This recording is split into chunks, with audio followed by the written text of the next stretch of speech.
Welcome to great students.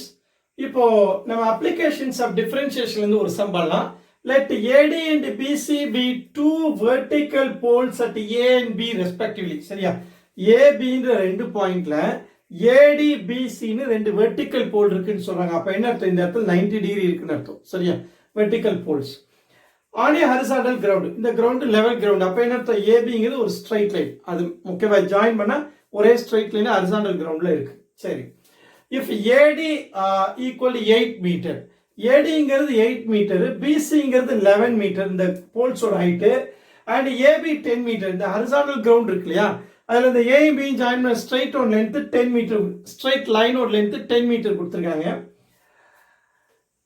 Then the distance of a point M, distance of a point M from M on AB, distance of point M on AB, AB மேல M ன்னு ஒரு point இருக்கு. From the point A, A ல இருந்து M என்ற point இருக்கு. நம்ம அது x டிஸ்டன்ஸ்ல இருக்கு அஸ்யூம் பண்ணிக்கலாம். நான் அஸ்யூம் பண்ற பாருங்க, ABB A ல இருந்து M ஓட டிஸ்டன்ஸ் வந்து x ன்னு வச்சுக்கலாம். M எங்க இருக்கு? on AB ல இருக்குனா இது x ன்னு அஸ்யூம் பண்ணிக்கலாம். அதான் கேக்குறாங்க. such that இந்த x எப்படி இருக்கணுமா ஒரு கண்டிஷனை சாட்டிஸ்ஃபை பண்ணணும். என்னன்னா இந்த md square plus mc square, இந்த md ஸ்கொயரை mc ஸ்கொயரை ஆட் பண்ணும்போது மினிமம் வேல்யூ இருக்கணும். சரியா? மினிமம் வேல்யூ இருக்கும்போது என்ன இருக்கோ அதான் ஆன்சர். இப்போ நமக்கு என்ன இதில் நிறைய கேசஸ் இருக்கு இல்லையா. இப்போ for example md square mc square எப்படி நம்ம நிறைய கேஸ் சொல்லலாம். ஃபார் எக்ஸாம்பிள் இப்போ 8 இது மொத்தம் 10ன்னு சொல்றோம் இல்லையா. இப்போ இது 6, இது வந்து 4 இருக்குன்னு வைங்க. இது 4ன்னா இப்போ md ஸ்கொயர் எவ்வளோ இருக்கும்? இது ஒரு 64 plus 36 100, இது ரூட் கண்டுபிடிச்சா 10 வரும். சரிதானே? அதே இங்க என்ன? இது ஒரு 16 plus 11 எவ்வளவு? 121. அங்க 121 plus 16 ஒரு 137. அப்போ ரூட் 137 இதோட வேல்யூ.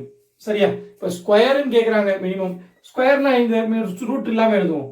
அப்போ என்னது? இதோட சம் வந்து 237. இது ஒரு கேஸ்.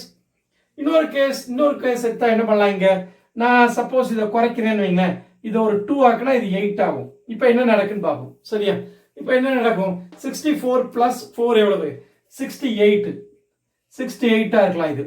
அதே இங்க எவ்வளவு இருக்கலாம்? 64 plus 121 எவ்வளவு? 185. இப்போ இதோட சம் எவ்வளவு வருது? இந்த ரெண்டு சம் எவ்வளவு வருது பாருங்க. 185, 193, 253. இதுல எவ்வளவு வந்து 237. அப்ப என்ன அர்த்தம்? இந்த AM லென்த் வேரி ஆகிறதுக்கு ஏற்ற மாதிரி, இந்த எக்ஸோட லென்த் வேரி ஆகிறதுக்கு ஏற்ற மாதிரி இந்த சம் வந்து வேரியபிள் மாறிக்கிட்டே இருக்கும். அந்த sum of the squares value, sum of square of the hypotenuse of these two triangles, variable value. எதை பொறுத்து? இந்த லென்த்தை வேரி பண்றதுக்கு ஏற்ற மாதிரி. அவங்க என்ன கேட்கறாங்கன்னா, இந்த வேல்யூ வந்து எப்படி இருக்கணும்? மினிமமா இருக்கணும். இந்த வேல்யூ வந்து மினிமமா இருக்கணும். 137 சொன்னா அப்படின்னா என்ன அர்த்தம்? இன்னும் இதை குறைக்கலாம். கரெக்ட் தானே? இப்போ நமக்கு வந்து மினிமம் வருது இங்கே தான் வருதுன்னு போட்டிருக்காங்க, 5ல தான் வருதுன்னு போட்டிருக்காங்க.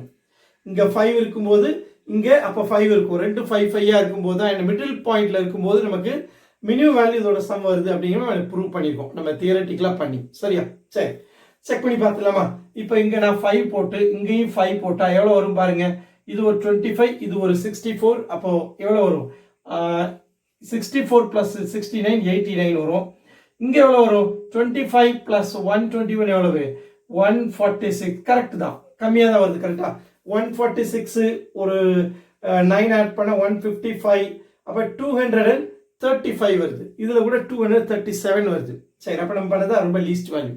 அப்ப இதுக்கு மேல போக கூடிக்கிட்டே இருக்கு போகுது இந்த value, sum of the value. இது அப்ப என்ன அர்த்தம்?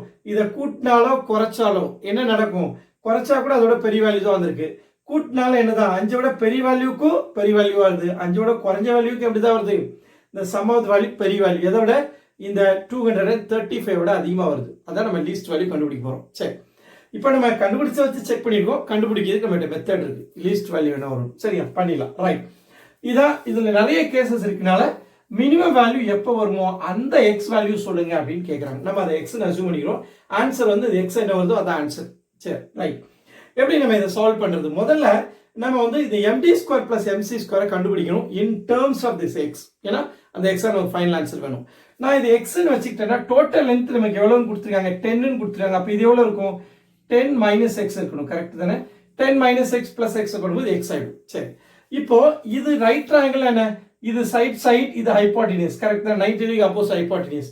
இங்கே என்ன 90 டிகிரிக்கு ஆப்போசிட் உள்ளது ஹைப்போடெனியூஸ். அப்போ நம்ம பித்தாகரஸ் தியரம் அப்ளை பண்ணி இந்த ஹைப்போடெனியூஸை ஃபர்ஸ்ட் கண்டுபிடிப்போம். சரியா? இன் right triangles MAD and MBC by applying Pythagoras theorem என்ன பண்ணலாம்? MD ஸ்கொயர் இதை ஸ்கொயர் பண்ண MD ஸ்கொயர் என்ன? AM square plus AD square side square plus height square. இது ஒரு x, இது 8, அதனால x square plus 8 square x square plus 64 ஆயிடும். அதே மாதிரி இங்க MC ஸ்கொயர் கண்டுபிடிச்சீங்கன்னா என்ன வரப்போகுது? MC ஸ்கொயர் என்ன பண்ணிக்கலாம்? அதான் இருக்கு. MC ஸ்கொயர் என்ன? MB square plus BC square substitute பண்ணும். ஸோ இது வந்து MB square plus BC square. MB ஒரு 10 minus x, BC ஒரு 11. So 10 minus x whole square plus 11 square, A minus B whole square போட்டுருக்கேன். A square minus 2AB plus B square, இங்க 121. இப்போ add பண்ண x square இங்க வந்தாச்சு, 20x வந்தாச்சு, 100 plus 121, 221 வந்தாச்சு. சரி, இப்போ MD square plus MC square வேணும், அதை கண்டுபிடிச்சிக்கலாம். இந்த எக்ஸ்பிரஷனையும் இந்த எக்ஸ்பிரஷனையும் எடுத்து எழுதியிருக்கேன். ஆட் பண்ண x square plus x square 2x square வந்துரும். இங்க ஒரு 20x, இங்க 64 plus 221, 285. சரி, எக்ஸ்பிரஷன் கிடைச்சாச்சு. இப்போ நம்ம டிஃபரன்ஷியேஷனை யூஸ் பண்ணி இந்த சம பண்ண போறோம். அப்ளிகேஷன் ஆஃப் டிஃபரன்ஷியேஷன்ல பொதுவா பாத்தீங்கன்னா மேக்ஸிமா மினிமா கான்செப்ட்ல இந்த இது நல்லா தெரிஞ்சு வச்சுங்க. செகண்ட் டெரிவேட்டிவ் டெஸ்ட் ரொம்ப ஈஸியா ஆன்சர் கொடுத்துரும், கடகடன் ஃபாஸ்டா கொடுத்துரும். அதனால செகண்ட் டெரிவேட்டிவ் டெஸ்ட் யூஸ் பண்ண போறேன். ஃபர்ஸ்ட் டெரிவேட்டிவ்லயும் பண்ணலாம், பட் நமக்கு டைம் ஆகுங்கனால செகண்ட் டெரிவேட்டிவ் பெஸ்டா பண்ணலாம்ங்கிற இது எடுத்துக்கிறேன். சரியா? இப்போ இது என்ன சொல்லுது? f dash of x 0 தான்.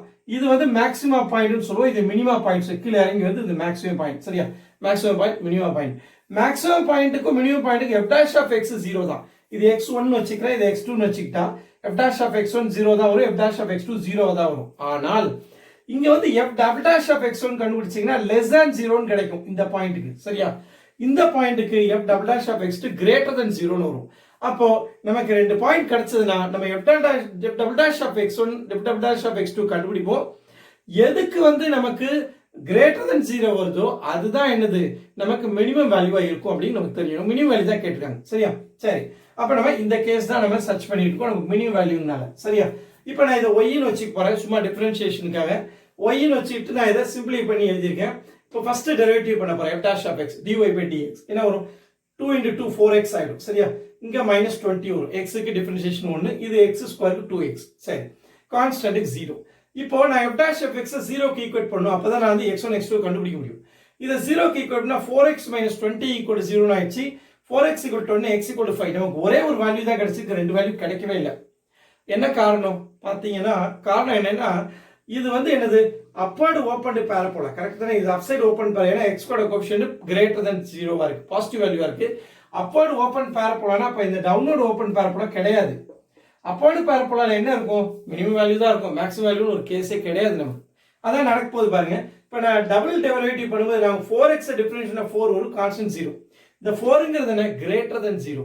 அப்ப இதுல இருந்து என்ன அர்த்தம்? greater than 0னா என்ன வேல்யூ இங்க கிடைச்சாலும் அது என்ன மேக்ஸிமம் மினிமம் வேல்யூவா தான் இருக்கும். ஏன்னா greater than 0 மினிமம் வேல்யூ. இது என்ன வேல்யூ இங்க x கிடைச்சாலும் அங்க கிடைக்கிறது மினிமம் வேல்யூ மட்டும் தான் கிடைக்கும், மேக்ஸிமம் வேல்யூன்ற ஒன்று கிடையவே கிடையாது. இதுல நமக்கு பார்த்தாலே தெரியலையா, அப்சைட் பரப்பலா இப்படி தான் போயிட்டே இருக்கும். இதுல மேக்ஸிமம் வேல்யூக்கு வேலையே இல்லை, மினிமம் வேல்யூ மட்டும் தான் இருக்கும். சரி, அப்ப இந்த x = 5ங்கிற பாயிண்ட்ல தான் இந்த எக்ஸ்பிரஷன் என்ன இது மினிமம் வேல்யூவை ரீச் ஆகுது. நம்ம அப்ளை பண்ணி பார்த்துட்டோம். சரி, அப்ப ஃபைனல் ஆன்சர் என்ன பண்ணும்? Is minimum at x = 5னா the numerical value 5 நீங்க ஆன்சர் பண்ணிட வேண்டியது, அவ்வளவுதான். ஸோ நியூமெரிக்கல் டைப்னா அந்த நியூமெரிக்கல் வேல்யூ நம்ம ஃபீட் பண்ணும். சரியா? சம் முடிச்சிட்டோம். வீடியோ பிடிச்சா லைக் பண்ணுங்க, ஷேர் பண்ணுங்க, சப்ஸ்கிரைப் பண்ணுங்க, பெல் பட்டன் பிரஸ் பண்ணி வச்சுங்க. அப்பதான் எக்ஸாம் ஓரியன்ட் லைவ் கிளாஸ் பண்ணும்போது உங்களுக்கு நோட்டிஃபிகேஷன் வரும். தேங்க்யூ ஃபார் வாட்சிங் த வீடியோ.